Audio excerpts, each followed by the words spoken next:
The Red Room by H.G. Wells. I can assure you, said I, that it will take a very tangible ghost to frighten me. And I stood up before the fire with my glass in hand. It is your own choosing, said the man with the withered arm, and glanced at me askance. 28 years, said I have lived, and never a ghost have I seen as yet. The old woman sat staring hard into the fire, her pale eyes wide open.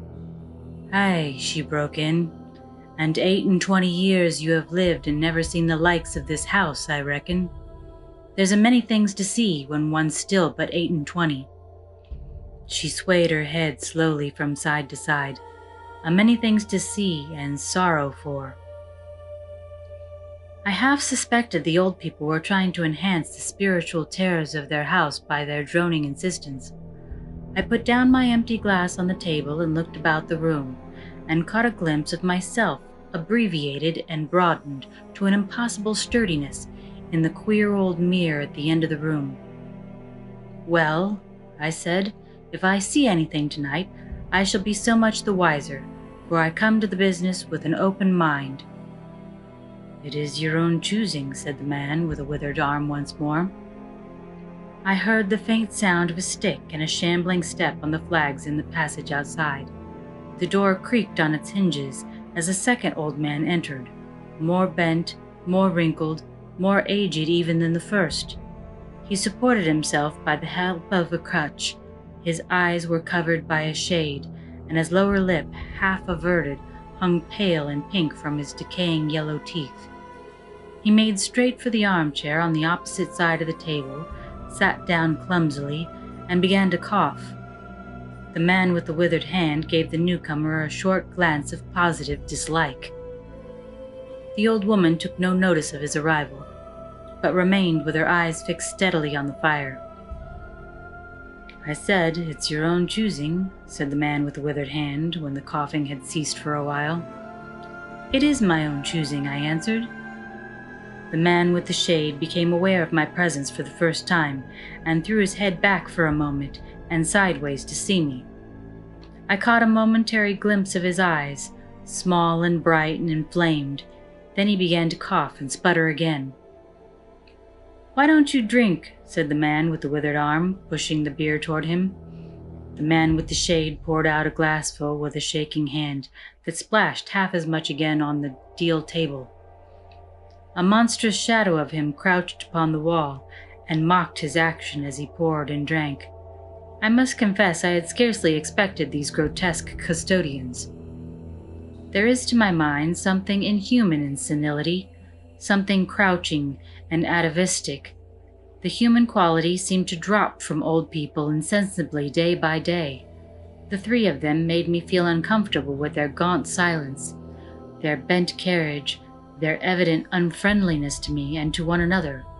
And that night, perhaps, I was in the mood for uncomfortable impressions. I resolved to get away from their vague foreshadowing of evil things upstairs. If, said I, you will show me to this haunted room of yours, I will make myself comfortable there. The old man with the cough jerked his head back so suddenly it startled me, and shot another glance of his red eyes at me from out the darkness under the shade. But no one answered me. I waited a minute, glancing from one to the other. The old woman stared like a dead body, glaring into the fire with the lackluster eyes. If, I said a little louder, if you show me to this haunted room of yours, I will relieve you from the task of entertaining me. There is a candle on the slab outside the door, said the man with the withered hand, looking at my feet as he addressed me. But if you go to the Red Room tonight, this night of all nights, said the woman softly, you go alone. Very well, I answered shortly, and which way do I go?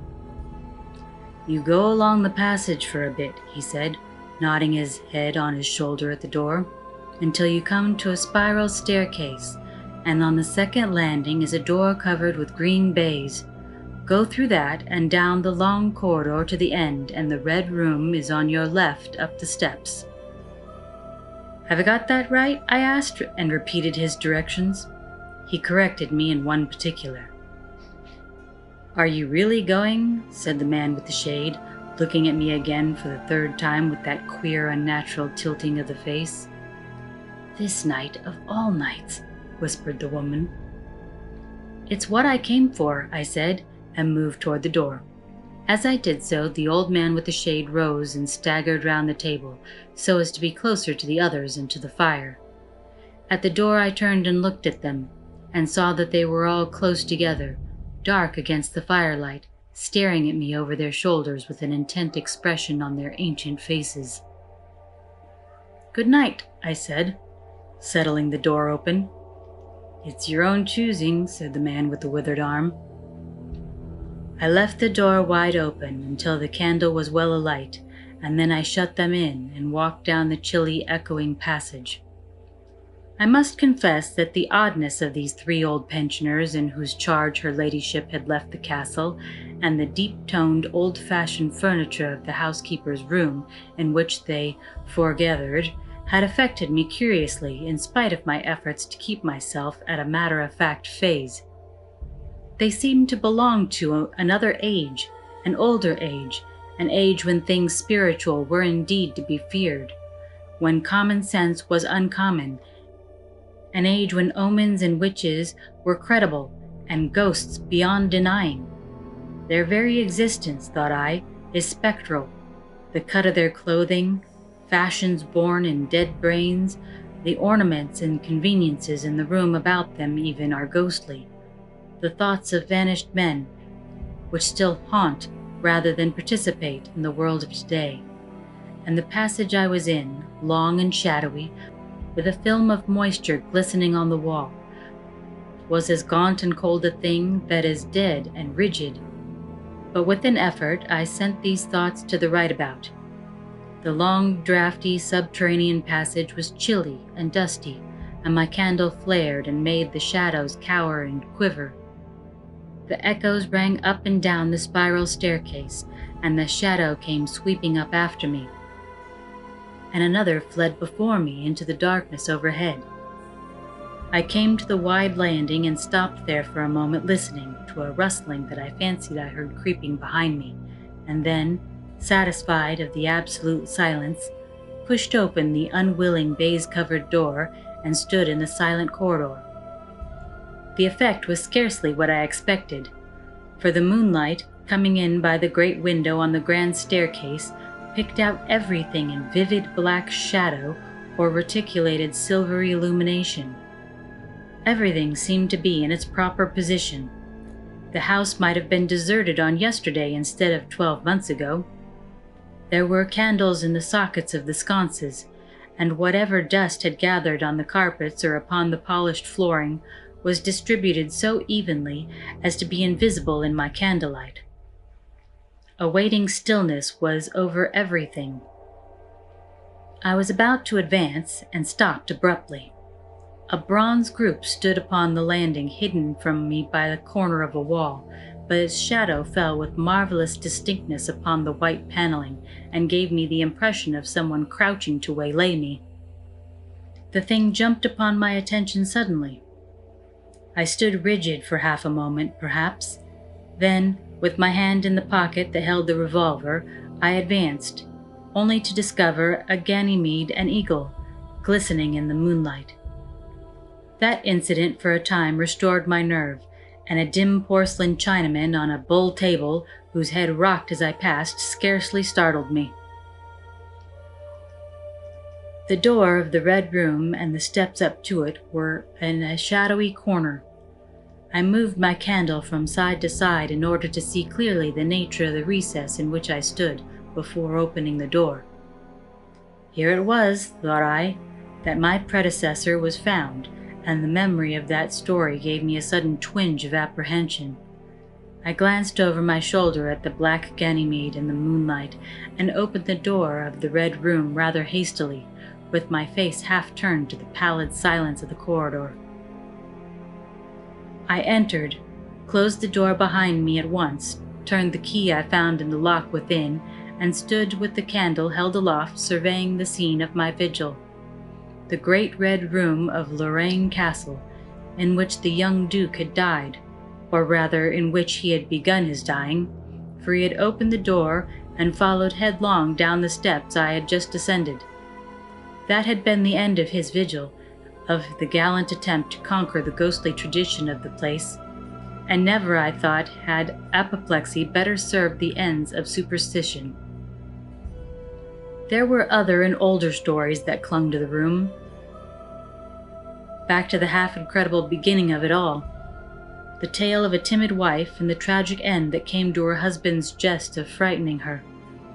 And looking round that huge shadowy room with its black window bays, its recessed alcoves, its dusty brown-red hangings, and dark, gigantic furniture, one could well understand the legends that had sprouted in its black corners, its germinating darkness. My candle was a little tongue of light in the vastness of the chamber. Its rays failed to pierce the opposite end of the room, and left an ocean of dull red mystery and suggestion, sentinel shadows and watching darkness beyond its island of light, and the stillness of desolation brooded over it all. I must confess some impalpable quality of that ancient room disturbed me. I tried to fight the feeling down. I resolved to make a systematic examination of the place, and so, by leaving nothing to the imagination, dispel the fanciful suggestions of the obscurity before they obtained a hold upon me. After satisfying myself of the fastening of the door, I began to walk around the room, peering round each article of furniture, tucking up the valance of the bed and opening its curtains wide. In one place there was a distinct echo to my footsteps. The noises I made seemed so little that they enhanced rather than broke the silence of the place. I pulled up the blinds and examined the fastenings of several windows. Attracted by the fall of particle of dust, I leaned forward and looked up the blackness of the wide chimney. Then, trying to preserve my scientific attitude of mind, I walked round and began tapping the oak paneling for any secret opening. But I desisted before reaching the alcove. I saw my face in a mirror, white. There were 2 big mirrors in the room, each with a pair of sconces bearing candles, and on the mantel-shelf, too, were candles in china candlesticks. All of these I lit one after the other. The fire was laid, an unexpected consideration from the old housekeeper, and I lit it, to keep down any disposition to shiver, and when it was burning well I stood round with my back to it and regarded the room again. I had pulled up a chintz-covered armchair and a table to form a kind of barricade before me. On this lay my revolver ready to hand. My precise examination had done me little good, but I still found the remoter darkness of the place and its perfect stillness too stimulating for the imagination. The echoing of the stir and crackling of the fire was no sort of comfort to me. The shadow in the alcove at the end of the room began to display that undefinable quality of a presence, that odd suggestion of a lurking living thing that comes so easily in silence and solitude. And to reassure myself, I walked with the candle to it and satisfied myself that nothing tangible there. I stood that candle upon the floor of the alcove and left it in that position. By this time I was in a state of considerable nervous tension, although my reason there was no adequate cause for my condition. My mind, however, was perfectly clear. I postulated quite unreservedly that nothing supernatural could happen, and to pass the time I began stringing some rhymes together, in Goldsby fashion, concerning the original legend of the place. A few I spoke aloud, but the echoes were not pleasant. For the same reason, I also abandoned after a time a conversation with myself upon the impossibility of ghosts and haunting.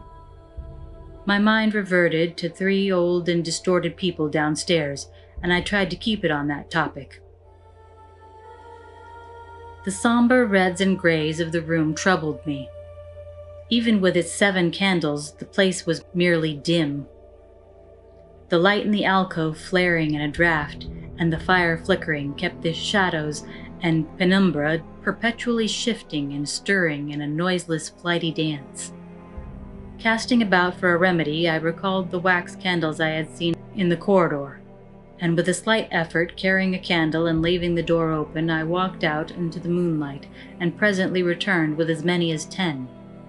These I put in various knickknacks of china with which the room was sparsely adorned, and lit and placed them where the shadows had lain deepest, some on the floor, some in the window recesses, arranging and rearranging them until at last my 17 candles were so placed that not an inch of the room but had the direct light of at least one of them. It occurred to me that when the ghost came, I could warn him not to trip over them. The room was now quite brightly illuminated. There was something very cheery and reassuring in these little silent streaming flames, and to notice their steady diminution of length offered me an occupation and gave me a reassuring sense of the passage of time. Even with that, however, the brooding expectation of the vigil weighed heavily enough upon me. I stood watching the minute hand of my watch creep towards midnight. Then something happened in the alcove. I did not see the candle go out. I simply turned and saw that the darkness was there, as one might start and see an unexpected presence of a stranger. The black shadow had sprung back to its place. "By Jove," said I aloud, recovering from my surprise, "that draft's a strong one." And taking the matchbox from the table, I walked round the room in a leisurely manner to relight the corner again.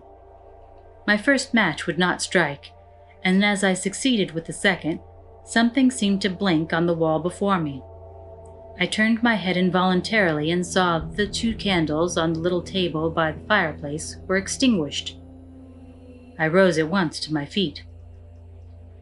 "Odd," I said. "Did I do that myself in a flash of absent-mindedness?" I walked back, relit one, and as I did so I saw the candle in the right sconce of one of the mirrors wink and go right out, and almost immediately its companion followed it. The flames vanished, as if the wick had been suddenly nipped between a finger and thumb, leaving the wick neither glowing nor smoldering, but black. While I stood gaping, the candle at the foot of the bed went out, and the shadow seemed to take another step towards me. "This won't do," said I, and first one, and then another candle on the mantel-shelf followed. "What's up?" I cried, with a queer high note getting into my voice somehow.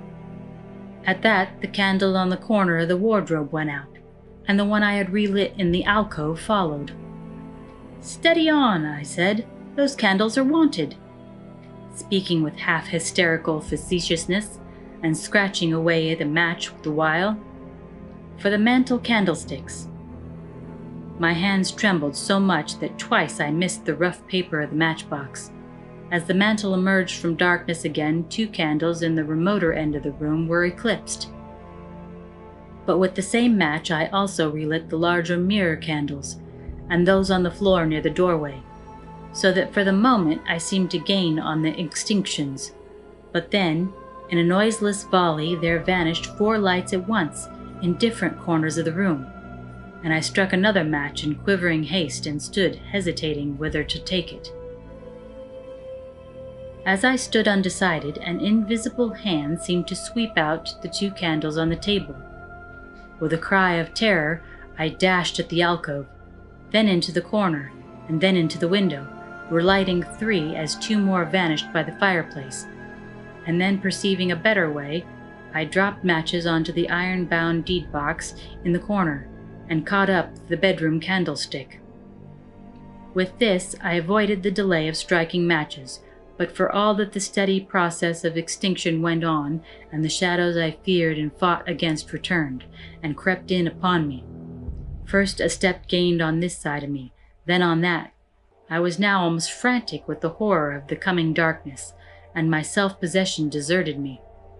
I leaped, panting, from candle to candle in a vain struggle against that remorseless advance. I bruised myself in the thigh against the table. I sent a chair headlong.